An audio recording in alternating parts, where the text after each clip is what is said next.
sé de piel morena, pueblo de México en general. Vamos unidos a la faena por la regeneración total. Para lograrlo se necesita no más tu credencial de elector. Piensa en la patria, recapacita y cuida tu voto libertador. Que la derecha ya no descuadre el resultado de la elección. Para que no nos vengan con fraude, solo hace falta organización. Morena.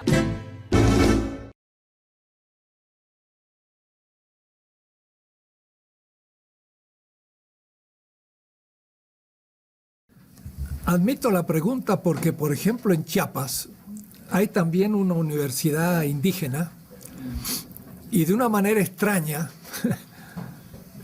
que no le gusta mucho a ciertos jacobinos, esa facultad se llama Facultad de Teología y Filosofía. Entonces uno diría, bueno, los sandinistas, los zapatistas, revolucionarios, ¿cómo admiten que haya una facultad de teología y filosofía? Y es indígena y dirigido por ellos. Y yo creo que es natural, porque en la cultura originaria esto se da muy articulado. Es imposible secularizar. Y la secularización no vaya que sea una manera de dominio, y sobre todo dominio cultural. Si a todas estas grandes culturas originarias latinoamericanas, bantú africanas, islámicas, de la India, el sudeste asiático, la China, etcétera, le sacamos su elemento mítico fundamental, pues perdónenme, las castramos, no nos queda nada, nos queda que decir que estos temas hay que tratarlos. Pero ahora lo haría yo de una manera completamente 2009 y desde la filosofía y filosofía política, que es lo que yo estoy trabajando. Hay un autor alemán que además era católico, igual que Heidegger que otros, porque hay que ver la procedencia. No es lo mismo un Habermas protestante que se llama Carl Schmitt, que hace una enorme crítica al pensamiento liberal. Entonces por eso que aún les viene bien a la izquierda, porque le da argumentos contra los liberales. Claro, después hay que criticar al Schmitt, que a su vez va a ser muy articulable con el pensamiento nazi alemán, aunque lo va a sobrevivir y va a morir en el 80 y tantos. Voy a decir que va a vivir 40 años después de la caída del nazismo y va a ser un pensador interesante. Y él escribió en 1927 un libro que se llamó La teología política, que es una reflexión sobre Hobbes. Entonces, a mí me situaría en este tipo de reflexión. Hoy, este tema es trabajado por Alain Badiou en París, por Slavoj Žižek, este esloveno que está en Londres, que gracias a Oscar Guardiola, un amigo, me ha tocado ir 2 veces a Londres invitado y estamos con Žižek. Y justo Žižek acaba de publicar un libro con Milbank, nada menos que sobre la teología, Žižek. Pero Walter Benjamin también plantea el tema del mesianismo, teología política. Taubes, un judío alemán, profesor en Berlín, en Jerusalén y en Estados Unidos, que tiene un libro que se llama La teología política de Pablo de Tarso. Y sobre todo Agamben, que escribió un comentario de la Carta de los Romanos hace 4 años, y acaba de salir un libro tremendo, El reino y la gloria. Entonces, como filósofo aún, actual, voy a responder a tu pregunta. El por qué, lo interesante de esta reflexión actual, ni siquiera contemporánea, se está debatiendo ahora. O sea, yo acabo de escribir un artículo sobre la filosofía política de Pablo de Tarso, se lo envié a Michael Levy, este gran marxista de París, que es muy interesante, un marxista judío, ateo, especialista en teología de liberación latinoamericana. Entonces, Levy tiene muchas obras. Él leyó mi artículo, está encantado, lo quiere publicar, etc. La idea de Carl Schmitt es: todas las grandes categorías de la filosofía política moderna tienen origen en la teología. todas. El concepto de soberanía, el concepto de legitimidad, de ley, de lo que busquen, son conceptos. Y justamente Agamben, en esta última obra que la acabo de leer la semana pasada, y estoy comentando, es una obra tremenda, porque este Agamben, que es profesor de filosofía en Venecia, profesor hoy, de paso también es profesor de iconografía, de estética. Así que Agamben es un hombre muy espectacular. Acaba de escribir un libro sobre este tema, que ya se los bosquejé hace un ratito, de cómo el cristianismo primitivo es judío. Y en eso ya estamos todos de acuerdo, ¿no? Cristianismo primitivo es 100% judío. Todos. Desde el fundador hasta todos los discípulos, todo. Más es una secta judía. Durante mucho tiempo, quizás todo el primer siglo. Pero, y Agamben trabaja el tema de lo que llama la oikonomía. La economía. La economía es de Dios. Es la gestión que Dios hace de la historia. Lo que los estoicos llamaban la providencia, que después va a pasar, ¿no? ¿Cómo Dios interviene en la historia? El judaísmo más ortodoxo, rabínico, después va a ver un Dios lejano, a un Dios que se le rinde culto, sobre todo por la ética, porque el templo ha desaparecido, pero es un Dios lejano, que dirige la historia, pero por intervenciones puntuales, que es el Mesías. En cambio, el cristianismo es judío, pero le da como a Dios más acción. Y la economía es la gestión que Dios hace de la historia. Y a tal punto que entonces piensa que Dios toma forma de ser humano, de carne, se encarna. Y ese es el primer punto. O es decir que no es un tema griego, es un tema judío, pero de mayor intervención en la historia. Mi punto de distancia ahora con Agamben es el siguiente. La teología de la liberación latinoamericana, y lo veo como filósofo ahora, o como cientista social, o como antropólogo, como historiador, es un fenómeno. Dense en cuenta que es un fenómeno fundamental en América Latina, porque en los 60 y aquí en Quito nació ese pensamiento. Debo decir aquí mismo había un instituto muy importante como el Señor por Año, y aquí se leyeron los primeros textos de ese movimiento. La teología de la liberación en América Latina permitió que el pueblo de los pobres, también los indígenas, reinterpretaran su cosmovisión cristiana para hacerlos responsables políticamente del cambio histórico, hasta revolucionario, hasta guerrillero y foquista, como el caso de Camilo Torres, los que son colombianos. Ese fenómeno no se había dado nunca. Y Camilo Torres no era un cualquiera. Yo viví en la pieza donde vivió Helen Lovaina, era un sociólogo muy importante, fue de los fundadores de la sociología latinoamericana, candidato a ser rector de la Universidad Nacional, no de la privada, y sin embargo después se mete en la guerrilla y de una manera muy imprudente se hace matar en la primera escaramuza, ¿no? Bueno, pero ¿de dónde viene esa posibilidad? Pues lean el libro de Rigoberta Menchú, Así me nació la conciencia. En el capítulo 26, ella dice, Rigoberta, en el pueblo, quiché, que claro, quiché y maya, yo creía que era lo mismo, pero no es lo mismo, ¿no? No es lo mismo aymara que quechua. Los quichés son de origen más bien náhuatl, y los mayas no son quiché. Entonces, este maya del cual le he hablado de los paneles de abeja, le han propuesto ser rector de la Universidad Indígena. Pero dice, pero si tengo que ir a Guatemala voy a estar rodeados de quiché. Y los quichés son náhuatl y los mayas están en contra de los quichés y entonces me quedo sin gente que me proteja. O decir, que tenemos nuestras cosas internas. Justamente son muchas culturas. El maya no es la quiché. Y la quiché es la que más sufrió en la limpiada de los militares.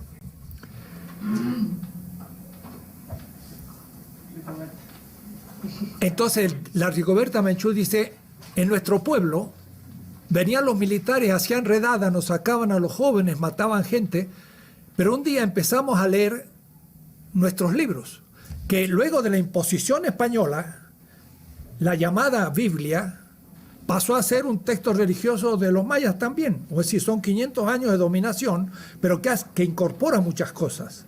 Hay ciertas cosas que ya son parte de las culturas, que todas son híbridas. Claro, algunos dicen, tenemos que limpiarnos de la influencia cristiana. Otros van a decir, ya es nuestra también religión. Hay que entonces entrar a ver qué pasa. Lo cierto es que ellas dicen, empezamos a leer la Biblia y fuimos al Éxodo y leímos que Moisés, que de paso Moses como Ramsés, es egipcio. No es palestino ni hebreo, sino que es un egipcio. Y el libro del Éxodo es un libro pedagógico, no es un libro histórico. Es una invención más o menos en el siglo XII de las tribus de las montañas, de la propia Israel en la época de los jueces. Hay un gran historiador, Gottwell, en Nueva York, tiene un libro de 1500 páginas sobre las tribus de Yahvé. Bueno, leímos ese libro del Éxodo y entendimos que el faraón dominaba a los esclavos. ¿Y quiénes son los faraón en Guatemala? Son la dictadura militar. ¿Y quiénes son los esclavos? Somos nosotros. Entonces empezaron a leer el Éxodo como la teología de liberación y que les permitió el texto pasar a ser actores de la historia. En vez de volverse el texto en contra, decirle hay que ser obedientes, Dios lo quiere, dice Dios lo que quiere es que ustedes luchen para ser libres contra el faraón. Fue una reinterpretación. Y esa reinterpretación es una teología política, es una política, pero de liberación. Eso impactó a toda América Latina, toda. 100.000 comunidades de base en Brasil hacen que Lula pueda ser presidente. Progresista que ha traicionado los principios del PT, puede ser, pero entre Lula y Calderón, mi presidente mexicano, prefiero 100 veces a Lula, ¿no? Y entre un Uribe y Hugo Chávez, pues ninguno de los dos, primero, los dos son humanos y en la política nada perfecto. Por lo tanto, uno puede hablar más, como Chávez, y otro, en cambio, hablar solo cuando debe, como es Evo Morales. Lo que pasa es que uno es un mulato. Y la cultura mulata es más expresiva. Y el indígena es más recatado. Entonces el Evo Morales no comete errores. Y Hugo Chávez por ahí habla de más. Y bueno, es un problema cultural.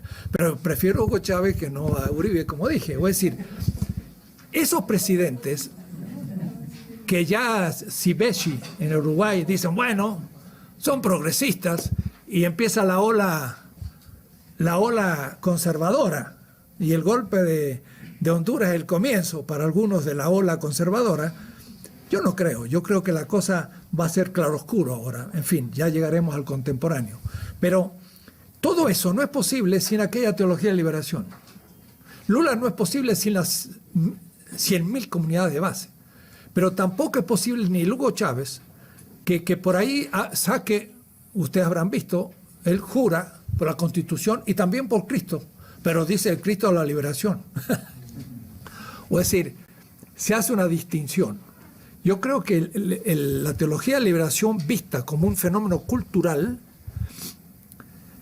hace una relectura del cristianismo del primero y segundo siglo de una manera mucho más radical que Lutero, y es como una reforma mucho más importante, porque invierte la inversión. Entonces, de nuevo habría que ver Hinckelamert. El cristianismo de un mesianismo crítico del imperio desde los esclavos, y eso es lo que no ve Agamben, lo que no ve Zizek, lo que no ve Badiou. Todos estos filósofos eurocéntricos todavía son críticos, pero son todos eurocéntricos. Ven al cristianismo como un mesianismo, incluyendo a Benjamín, que Walter Benjamin es un gran autor judío, pero es puro alemán, no salió de Alemania, ni sabe lo que es el África y América Latina, ni escuchó hablar, y no sabe nada de la historia de la China y demás. Entonces, es un pensamiento crítico. La teoría crítica de Frankfurt son eurocéntricos, pero morir. No saben nada de lo que pasa afuera. Tomar sus hipótesis de la periferia sale una cosa nueva. Eso es lo que hacemos nosotros, ¿no?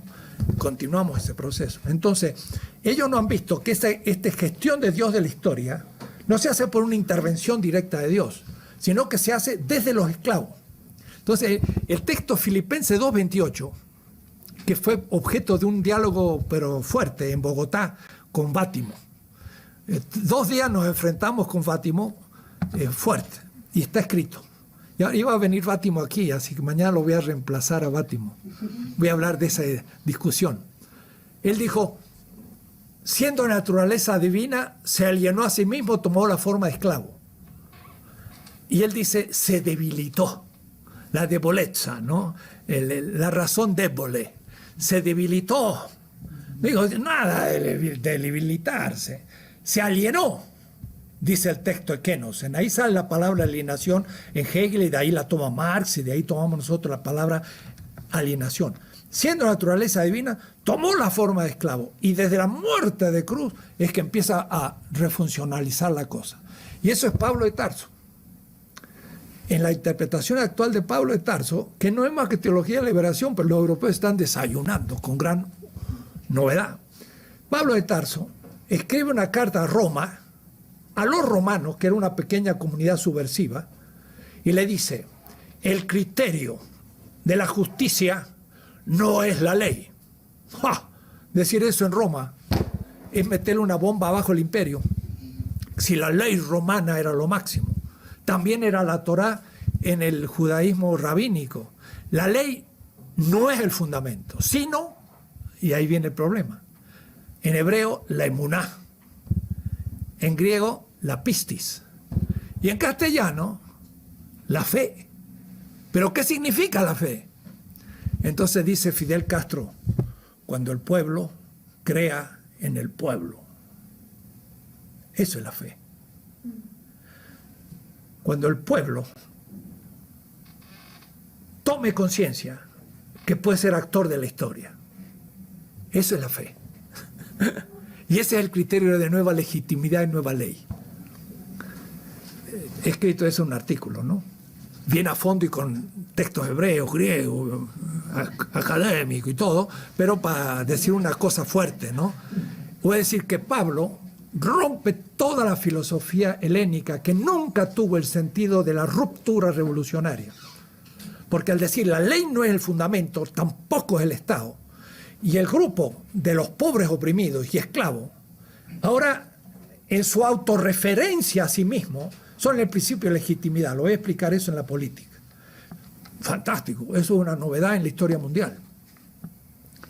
Eso es lo que la teología de liberación captó y permitió a los jóvenes cristianos y a muchos entrar a la política, hasta a los grupos foquistas, cometer errores estratégicos. ¿Qué le va a hacer? Se cometen. Pero eso impactó de tal manera que el imaginario popular empezó a ser respetado y tomado como punto de partida. Esta misma universidad y estos estudios no son posibles sin aquello, porque los primeros que hicieron experiencia de estar junto al pueblo, al alfabeto, hacer una reunión, y que un niño de 12 años hablara con la misma autoridad que un viejo, y que un abogado estuviera junto a un obrero, eso fue en las comunidades de base. El Partido Comunista nunca hizo esa experiencia porque era urbano, y el socialismo eran partidos de derecha. Nadie hizo esas experiencias. De ahí partió todo lo que está surgiendo en mi hipótesis. Es decir, el tema más importante de lo que se cree está subyaciendo en la etapa actual. Entonces, ahora recién, después de 20 años o 30, yo voy a poder plantear en filosofía la significación de un movimiento mítico, si el mito es un relato racional en base a símbolos. El mito adámico es un relato racional en base a símbolos. No es el origen del ser humano, el mito adámico, es el origen del mal hoy, en Quito, porque explica la estructura, es un mito, pero es un mito que se relee cada etapa de la historia. El mito prometeico es otro. Y también tenemos los grandes mitos, por ejemplo, en México, del Macehual. El Macehual para el azteca es el ser humano, en azteca, pero es el agradecido. Es el que de los dioses ha recibido la vida. Y la ha recibido gratis, que yo sepa. Nadie merece la vida. Porque, ¿cómo voy a merecer la vida antes de ser? Cuando soy, entonces ya estoy vivo. Voy a decir que inevitablemente debo mi vida. Entonces, dar a otro la vida y dar a otro un bien se hace gratis, como la vida que recibí. Y eso es una economía de la donación, que era la economía antes de la modernidad en América. Era una economía mucho más racional, humana. Entonces, pero está fundada en mitos, y en mitos racionales, los nuestros. Entonces, para poder dar importancia a todo eso, hubo también que darle importancia a otros mitos que funcionaban en la cultura blanca y mestiza.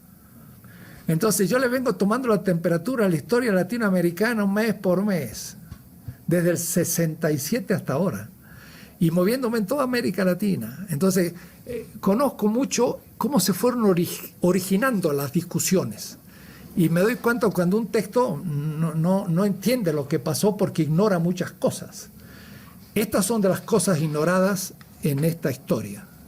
Es la función de una iglesia que, como Monseñor Proaño aquí se comprometió con los indígenas y con un pueblo, y luego, por un mecanismo de corrupción romana, todo eso es limpiado y se transforma en una cosa ahora pues tradicional. Pero en los 60 y 70 América Latina vivió una experiencia muy importante. Ahora, da la casualidad que yo era profesor en una facultad de filosofía, siempre, mi modus vivendi. Entonces, se iba produciendo teología de liberación. Yo decía, ¿y esto en filosofía cómo se come? Entonces, en 1929 surge la filosofía de liberación, que no es teología. Y surge la crítica Heidegger desde Levinas y desde América Latina. En mi página pueden encontrar el librito Filosofía de la Liberación. Se las recomiendo, porque está escrito en el 75, pero en realidad está en el 70. 1970, 7 años antes del orientalismo de Said, 9 años antes que el libro de Lyotard, y yo hablo del posmoderno. Pero cuando me di cuenta de lo que hicieron del posmodernismo, dije, no, entonces transmoderno. Pero hablé del posmoderno antes que ello. Y del orientalismo también, nomás que como era un latinoamericano, pues nadie le ha dado importancia. Hablamos de muchas cosas antes, pero porque fue la lógica de una historia, pero que todavía no se ha escrito. Está ahí todavía en barbecho, y es necesario hacerlo para entender el fondo de que un Evo Morales pueda ir al Tiahuanaco a recibir el poder desde la tradición y los grandes sabios, y luego ir a La Paz y recibir la investidura de presidente. Eso es posible gracias a un reelaborar el imaginario mítico, que la izquierda, el marxismo, tenía un problema terrible, porque había que ser ateo para ser revolucionario. Y de lo que se trataba más bien es de poner en funcionamiento a los dioses, en la línea de la liberación. ¿Y quién lo hizo eso? Pues un tal llamado Karl Marx. Tengo un libro que voy a donar ahora, edición venezolana, pero escrito hace muchos años. Miren qué nombre escandaloso. Las metáforas teológicas de Marx. Marx fue un teólogo. Se preparó a ser asistente de Bruno Bauer en Bonn. Y Bonn era un teólogo. Bauer. He visto los 26 tomos de la obra de Bruno Bauer. Es pura teología. Y él le iba a ser el asistente. Si no lo echaban por ateo, a Bruno Bauer, Marx hubiera sido asistente de teología. ¿Qué tal? Y no lo hubiéramos tenido porque no hubiera escrito El Capital. Por suerte echaron a Bruno Bauer y se quedó sin chamba, sin trabajo, y fue Marx. Pero no se imaginan todo lo de teología que tiene. Pero explícita. En El Capital, en el 5º tomo, dice: lo que los teólogos llaman el pecado original es la acumulación originaria. Entonces los marxistas dicen: qué chiste este Marx. Los católicos, así a los Ratzinger, mi profesor en Münster, fue profesor mío, el actual papa, dicen que falta de respeto. Pero Marx conocía perfectamente la teología del pecado original, tiene 17 textos. Entonces, cuando uno lee los 17 textos, ¿sabe lo que dice Marx? Han deshistorificado al pecado original. Entonces hay que historificar el pecado original. ¿Qué significa? Que hay una estructura de dominación que crea la naturaleza intersubjetiva del ser humano en cada etapa histórica. El capital es la estructura que condiciona la formación de mi propia conciencia. Yo nazco obrero o patrón, yo nazco desde la propiedad privada y capitalista. Ya tengo el pecado original. Más interesante que San Agustín y el Concilio de Trento, el señor Marx. Y empiezo este texto de la teología de Marx con un texto del dinero, en los Grundrisse, y que tiene que ver con el texto que cité de Filipenses. Dice Marx así: el dinero, siendo de naturaleza divina, no, al contrario, el dinero, siendo de naturaleza de esclavo fuera del mercado, se transformó en el capital en naturaleza divina. O es decir, el texto de Filipenses decía, siendo de naturaleza divina, se alienó y tomó la forma de esclavo. Y más dice, siendo de naturaleza esclavo, y usa la misma palabra en alemán que la traducción de Filipenses de San Pablo al alemán de Lutero. Siendo de naturaleza esclavo, se enaltece a sí mismo y toma forma divina. El dinero es el anticristo. Pero como los marxistas no sabían nada de la Biblia, no se dieron cuenta. Y como los cristianos sabían nada de Marx, no se dieron cuenta. Marx estaba nada menos que diciendo que el capital era el anticristo. Y lo dice explícitamente en el Capital. En el segundo capítulo dice, les puso en su frente el número de su número y les dio la capacidad de vender y comprar. Libro del Apocalipsis 13, 17, 17, 13, que está en los Grundrisse y en el Capital. Marx sabía teología, pero a fondo.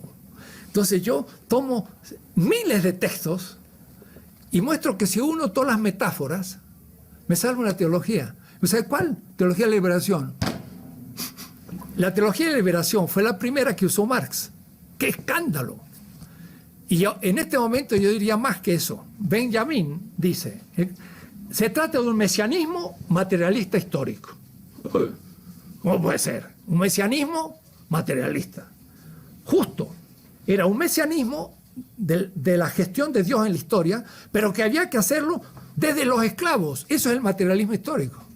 O es decir, que Benjamin está hablando sin darse cuenta del cristianismo.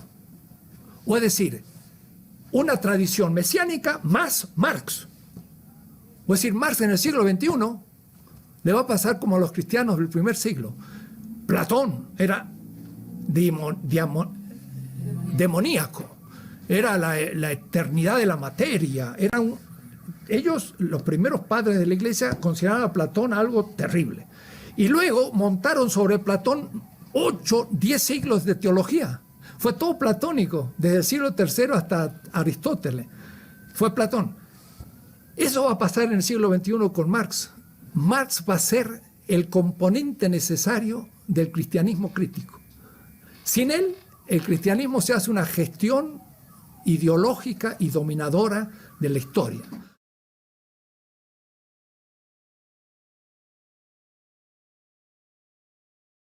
Ahora ustedes me dirán, bueno, pero Marx es europeo y no es de nuestras culturas originarias.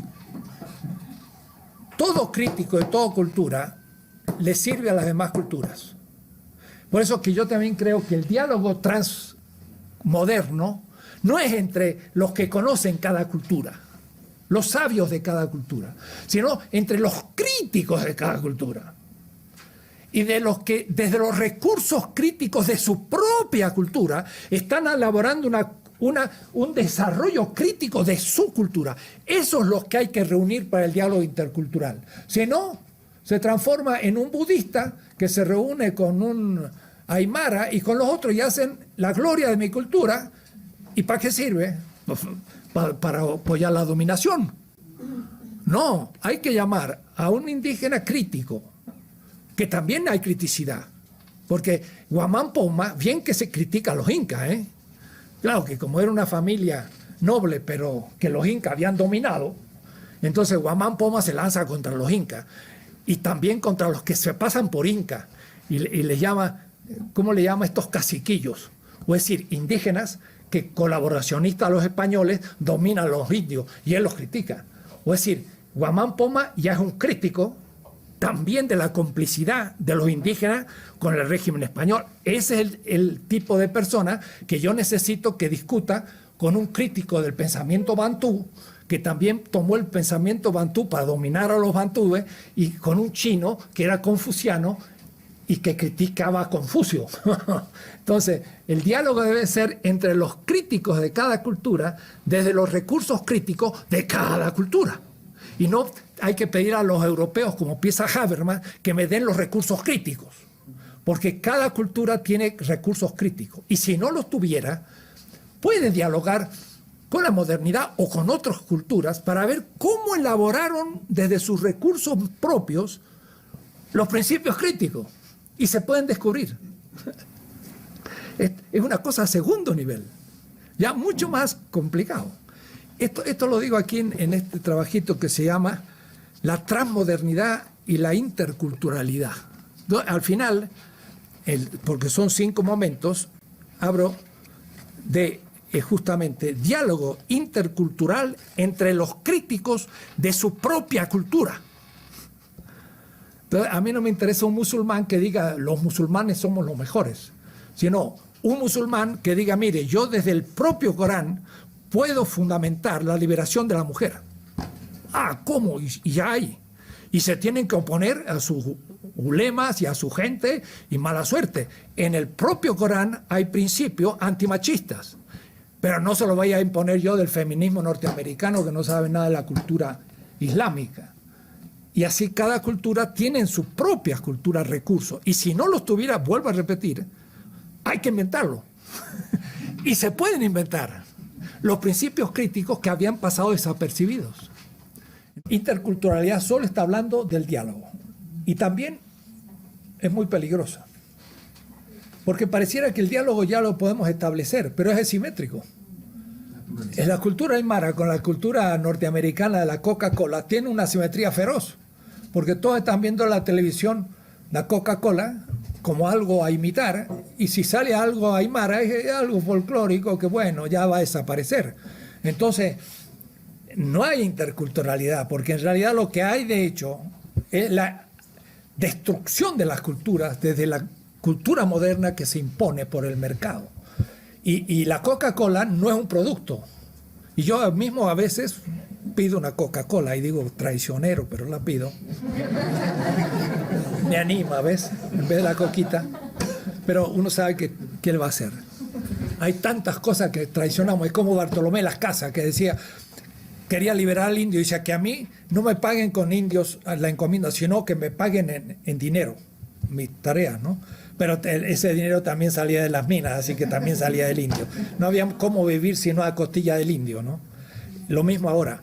La Coca-Cola es cultura, no es una pura mercancía. Es más, es una cultura a un nivel tan profundo como el consumo, que es lo más profundo de una cultura, que es el gusto que tengo por el alimento, ¿no? Y el niño le dice a la mamá, mamá, coca, que significa tengo sed. Ya miren, la sed fue determinada por un producto universal, ahora sí universal, y está perdido ese niño. Y así están casi todos. Entonces, no hay interculturalidad en este momento, hay extinción cultural. Entonces, la interculturalidad es casi un postulado. Tenemos que ir a una, pero tiene que ser simétrico. Y no es simétrico ni económica, ni política, ni por la aspiración de la gente muchas veces. Entonces es una tarea a contracorriente. Pero lo que pasa es que esta cultura no da. Esta crisis es una pequeña crisis, pero habrá más profunda, y la ecológica es absoluta. O sea, la crisis ecológica es absoluta. La especie humana se va a suicidar, y no a mucho plazo. 1 o 2 siglos y desaparecemos como especie si no tomamos medidas a fondo. Y entonces el capital no va a poder resistir eso. Ese punto no lo vio con claridad Marx, pero lo supuso en la teoría del plusvalor relativo. Eso se lo puse al profesor Wallerstein y le gustó mucho. La ecología fundada en Marx.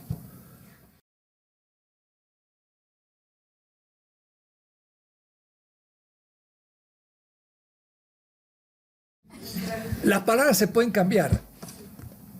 quiero indicar simplemente si es un concepto negativo, porque no me interesa la modernidad, sino lo que viene después. Entonces, podría ser algo, pero por ahora es llamar la atención de que no es posmoderno. Es decir, es antiposmoderno, sobre todo, primero. Y estoy de acuerdo que modernidad no es la palabra positiva para todas las otras culturas. Habrá que ir encontrando otra con el tiempo. Sería la afirmación crítica de las culturas que fueron despreciadas por la modernidad y que descubren su valor y se desarrollan desde sí, pero en diálogo con la modernidad. En diálogo. Pero vuelvo a repetir, el diálogo ahora lo gestiona el que no es moderno. Y al decir no moderno no es porque esté atrasado, no, porque tiene capacidad de ir más allá. Al decir no moderno, estoy diciendo algo mejor que la modernidad. Pero las palabras traicionan. Si encuentras una palabra mejor, víctima, transmoderno, todas las palabras están contaminadas. Todas. Y yo, mire, si leen mi librito, Filosofía de Liberación, yo digo, yo estoy hablando con una terminología europea. Es como el hijo que se rebela contra el padre, pero lo insulta en su lengua, hasta que empieza a crecer y empieza lentamente a crear nuevas palabras. Bueno, de todas maneras, transmodernidad ya es una palabra nuestra. Ya la estamos creando con las raíces del castellano y todo, pero ya el contenido ya no es, y llama la atención, no es. Y igual que exterioridad, pero exterioridad en el sentido cultural también es novedoso. La alteridad nuestra, América Latina, ya empieza a haber una nueva terminología, porque tenemos, como dice muy bien Walter Miñolo, un distinto lugar de enunciado. Ahora, eso lo pueden ver ustedes en la Filosofía de Liberación en el año 69. Yo estaba estudiando Heidegger y Hegel, y estaba haciendo una ética ontológica de Heidegger.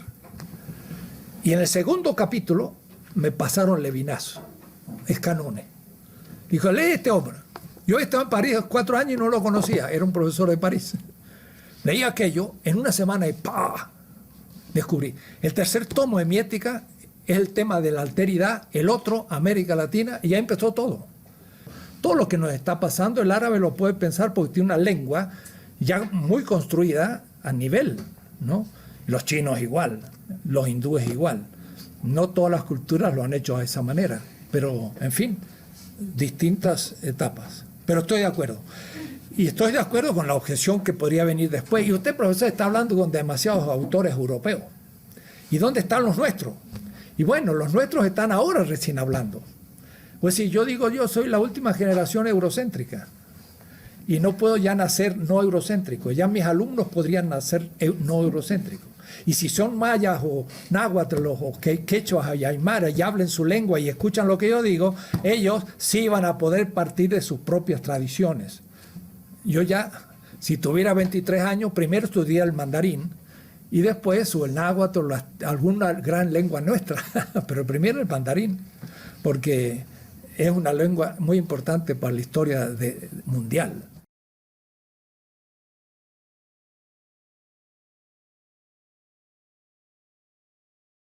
Leemos los autores europeos como se deben leer, cronológicamente, viendo su vida, cómo fueron produciendo cosas. Y luego leemos a los latinoamericanos, así, rapidito, 1 o 2 libros para dar cuenta y vamos para adelante. No se puede, hay que leer también la biografía. Eso es lo que he hecho en mi historia. No es una historia. Yo tomo los autores, por ejemplo, Hegel. Hegel, hasta Marx trabajó Hegel, pero Marx tampoco vio que Hegel era un gran autor metropolitano que hablaba de las colonias y que justificó las colonias. Marx no vio ese tema. Entonces Hegel pasa a la sociedad civil al Estado pensando en Inglaterra y en las colonias. Y Hegel dice, en Europa hay cada vez más ricos menos y más pobres más. Es decir, más mayorías de pobres y los ricos se van haciendo cada vez menos. Entonces, ¿qué hace Europa? Envía a sus pobres a las colonias, dice Hegel. Y allá se vuelven una clase sustantiva porque tienen propiedad. Ahora, cuando en América se termine la geografía, Estados Unidos, nosotros ni entramos, entonces va a venir la revolución en América, porque se va a dar la contracción interna. Es decir, que Hegel en 1821 decía, Inglaterra ha descubierto que es mejor liberar a las colonias que mantenerlas sujetas. Y Iturbide decía, viva la emancipación. Y Hegel ya decía, a Inglaterra le es más barato México libre, pero explotado en un nuevo contrato, que ni le envío la burocracia, ni le envío el ejército, pero lo endeudo con un empréstito y le empiezo a hacer el contrato neocolonial y me apropio de toda la riqueza. Hegel ya estaba viendo la emancipación y cómo eso era un nuevo tipo de colonia. En realidad Hegel estaba citando un texto de Aristóteles que hablaba de Cartago y donde Aristóteles dice, en Cartago a los pobres se los enviaba a las colonias. Eso lo descubrí después. Pues si yo leí a Hegel que pasa la sociedad civil al Estado, de un Estado liberal nacional al imperio. Y al imperio inglés ya no hay contradicción de clases, porque hasta el obrero se siente inglés dominando a la periferia y entonces ya no hay lucha de clases. Y lo cierto es que no hubo, porque por más que hubiese trade unions y todo, nunca hubo revolución en Inglaterra. Entonces, Hegel vio el tema, pero yo leí el centro-periferia en el pensamiento de Hegel, que nadie lo había visto. Entonces, el asunto es releer todos los textos desde la periferia, un poco como hace Edward Said, que lee la literatura con la hipótesis del centro-periferia, es decir, una nueva lectura de toda la historia. Yo leo a Locke, pero no como el inventor del liberalismo, eso ya es conocido. Leo a Locke como el que justifica la esclavitud, que justifica la conquista de América y que justifica la dominación del indio. Está dado mismo en el segundo tratado del gobierno, que todo el mundo lee, pero que nadie ve. Está ahí, es un Locke terrible. Y Hume también, y así todos. Entonces voy leyendo lo no leído de los autores, pero o es decir, los puedo usar contra ellos. Pero todavía los Guamán Poma no tenemos tantos estudiados como para que ya partamos de ellos. Nezahualcóyotl, los grandes pensamientos de los amautas. Y al mismo tiempo, su complicidad con la dominación de su época. También. Tlacaelel propuso una gran ideología. Decía, el sol se puede apagar, ¿cierto? Porque el sol es el origen de la vida, que de ahí sale el maíz, y el maíz yo lo como y tengo vida. ¿Quién le da la vida al sol? Hay que hacer sacrificios. Eso era perfectamente racional. Significa, se daban razones. Pero de esa manera el imperio azteca tenía que conseguir víctimas para el sol. Y entonces el imperio azteca tenía una justificación también teológica, mítica, de su existencia. Tlacaelel, entonces, era un gran ideólogo del imperio, lo hacía nada menos que el que soportaba al sol. Era una gran visión de dominación. Y por eso Nezahualcóyotl critica esto, pero sobre todo la tradición de Quetzalcóatl, en que dice que no hay que haber sacrificio. Entonces podemos empezar a ver la crítica interna del imperio azteca. Y cuando llega Cortés y dice no hay que hacer sacrificio, dice, este debe ser de los de Quetzalcóatl, que también estaban en oposición a los sacrificios. Entonces, estudiar esa contradicción interna es también parte de lo que tenemos que hacer. Pero de ahí tendría que surgir toda la filosofía futura nuestra, en diálogo con las otras, ¿no? Y sobre todo, como yo decía al principio del Omé, el Omé Teotl, significa el Dios, Teotl, dos. Omé Teotl. Pero es abstracto, Omé Teotl. Quetzalcóatl es Quetzal, es las plumas del Quetzal, es lo divino. Y Coatl es el cuate, es el gemelo, es el otro. Entonces, Quetzalcóatl es lo mismo que Omé Teotl, uno simbólico y otro ya filosófico. Porque el dos divino ya es unívoco, ya no es simbólico, es un concepto. Y en cambio Quetzalcóatl es un símbolo. Es decir, que el pensamiento azteca empezaba a ir a un pensamiento abstracto, conceptual, universal para los aztecas, ya no mítico, sino un logos propiamente filosófico azteca. ahí, bueno, hay discusiones que si ustedes quieren, pero eso pasaba también entre los amautas, y el mismo Toynbee dice que la visión que tenían del origen de sus dioses y demás era una protofilosofía. Estaban a nivel al menos de los presocráticos, a nivel de Heráclito y de Parménides. A ese nivel estaban nuestros indígenas y ya tenían una concepción del universo pensada, mítica, pero también ya abstracta, que era conceptual. No estoy en contra del concepto, pero hay conceptos simbólicos y hay conceptos unívocos, en fin, hay que saber.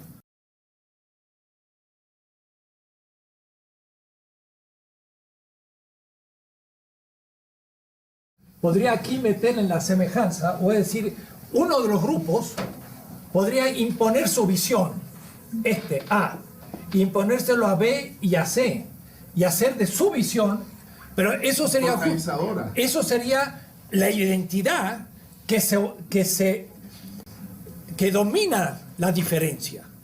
Pero en la semejanza es justamente cada uno contribuye en la simetría en algo común. Justamente, ya saqué el tema, todos los pueblos de América, de Alaska hasta los Onas, tienen esta gran visión del mundo. Y lo vimos en el Inti Raymi hace años, cuando se juntaron 60 sabios, y yo fui el único blanquito que invitaron. Pero lo invitaron por mi librito El encubrimiento del otro, que les había gustado. Y además esta visión de la historia les gusta también, porque los deja en su lugar. Entonces se sintieron representados. Este es el horizonte de semejanza, no la identidad que propusieron esos, que justamente fue la dominación de la modernidad sobre los otros. O es decir, que esos antropólogos son unos ignorantes y no escucharon lo que los sabios les decían de su exterioridad, que tenían que aprender si querían aprender algo. Ahora, por lo general, entonces, no es el sabio de la cultura quichese, no. ¿Era que Sí. Arahuaca.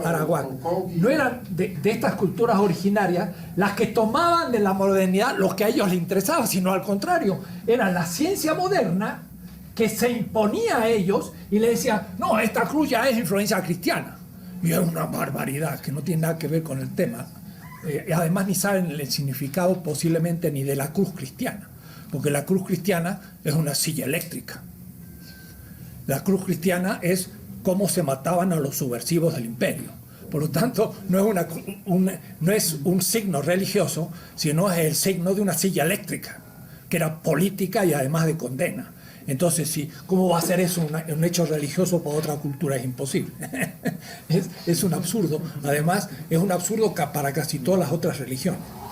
Que no sé si ustedes lo observan, pero como uno está tan habituado, no le cuesta verlo. Pero ni Confucio, ni Mahoma, ni ninguno de estos grandes fundadores, pues murió en la suya eléctrica de su cultura.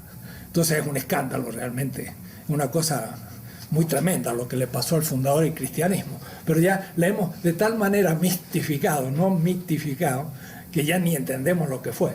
Bueno, tú has dado el mejor ejemplo de la semejanza. Yo me acuerdo que en esa reunión, además, todos, desde los Cree de Canadá hasta los del sur del imperio, hicieron un culto al fuego. Y miren qué notable, uno del norte traía también, sin que nadie se lo hubiera pedido, una bolsita con tabaco. Y el tabaco era el incienso de América, porque no había incienso. El tabaco es el que se tira al fuego. Y entonces empezaron a hacer el fuego. Y qué notable, lo hizo un Cree de Canadá. Y lo hizo de tal manera que había que prenderlo, pero no tenía que salir ni un poquito de humo. Y justamente entre los aztecas me recordé el texto que dice, y es un fuego humeante. Y el fuego que humea es un mal fuego. Porque no está bien hecho. Y entonces todos dijeron, nosotros tenemos el culto al fuego. Hasta lo del sur de Patagonia, hasta Canadá. Esas son las semejanzas. Hasta sabían cómo hacerlo, y el de Canadá sacó su tabaco y lo tiró. Ahora, para llegar tabaco a Canadá, dése cuenta todo el camino que había que hacer. Y en las épocas indígenas se hacía ese camino, vendiendo tabaco que era el incienso de esa época. Y eso era parte del comercio que había entre América, ¿no? Entre la parte del sur, tropical, con Canadá, que era el norte.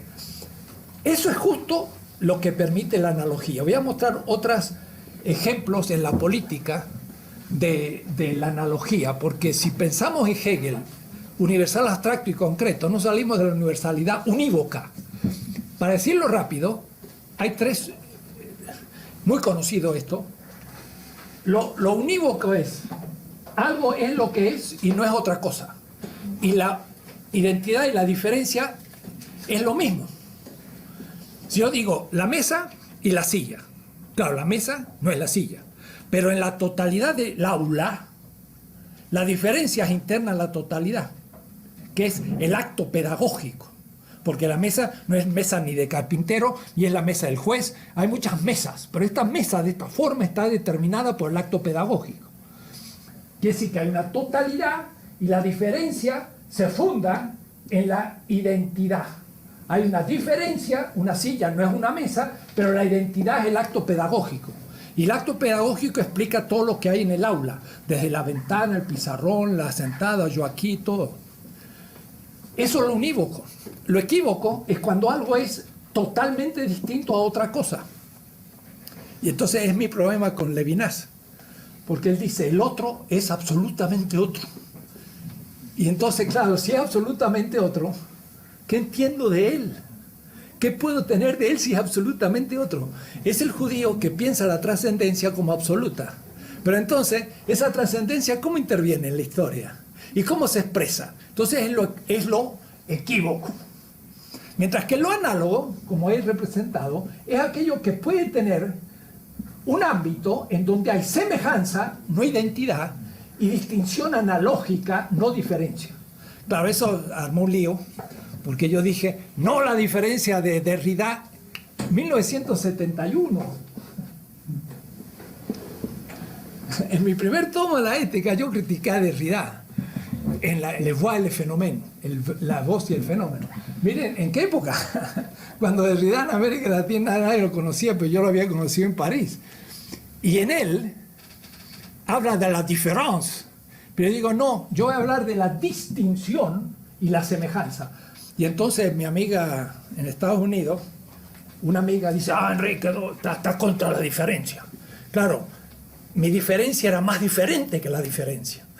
Porque la distinción analógica es más diferencia, porque la diferencia en la identidad, en el fondo, no es diferencia. La silla y la mesa, las dos son pedagógicas, y por lo tanto no hay diferencia. La clase obrera con la clase capitalista está dentro del capital, y la clase obrera como obrera está determinada por el capital. Pero el sujeto, que es trabajador, en tanto sujeto de trabajo, es trabajo vivo, y como trabajo vivo es anterior al capital y posterior al capital, guarda exterioridad al capital. Esa es una discusión con Negri, es una discusión con mucha gente, y lo tengo muy claro, y en eso nadie me lo ha podido refutar. Marx piensa eso. Entonces, la analogía permite pensar en la semejanza. Entonces yo podría decir, todas las culturas indígenas piensan en estos 4 puntos, que en el fondo son primeramente 2, y después se hacen 4, por eso mujer, varón, las abuelas y los abuelos, y la mujer casi siempre aparece antes porque es la gestadora, es la matriz, pero y luego se hace 4, y estos son los puntos cardinales. El norte, claro, para los del norte, el norte es frío, pero para los incas el sur es el frío. Entonces los que en el norte se habla del norte, en el sur se habla del sur. Además, ¿por qué el sur está abajo? Yo no sé. Habría que hacer el mapita poniendo el sur arriba, simplemente, ¿no? Porque lo de arriba uno como que lo valora más y lo de abajo como que valora menos. Entonces hay un mapa muy bonito, primero que está invertido, lo cual es correcto, y luego representado la geografía según la superficie y no según esta manera de que el norte es grandísimo y el sur es chiquito, Groenlandia es más grande que América del Sur. En fin, todos son representaciones. Y entonces se podría entender todo de manera distinta.